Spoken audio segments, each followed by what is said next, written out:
एक बार की बात है, गांव में एक गरीब किसान रहता था जिसका नाम रामू था।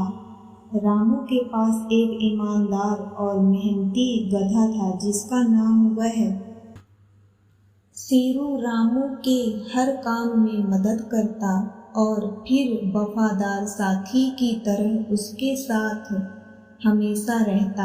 एक दिन जब रामू रात के समय में अपने खेत में देर तक काम कर रहा था, तभी शेरू चढ़ते चढ़ते बहुत दूर चला जाता है और उसको वहां पर एक पेड़ के नीचे कुछ परियां मस्ती करती हुई नजर आती हैं। शेरू परियों का बहुत मनोरंजन करता है, जिससे परियां खुश होकर शेरू को जादुई शक्ति उपहार के रूप में देने का फैसला करती है। जादुई परियां शेरू को बोलने की शक्ति देती हैं, जिससे वह इंसानों की तरह बोलने लगता है।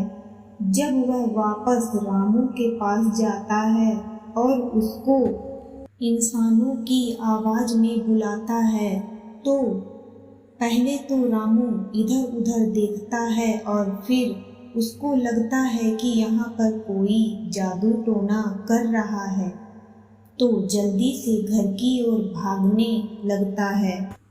साथ में वह शेरू को भी ले जाता है। रास्ते में चलते चलते जब वह गौर करता है कि शेरू ही उससे बात कर रहा है, तब वह दंग रह जाता है और अपना आपा खो देता है।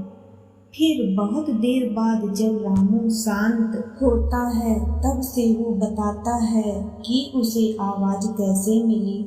कुछ ही दिनों में शेरू दूर दूर तक फेमस हो जाता है और उसको मिला यह वरदान अब नुकसानदायक बन जाता है।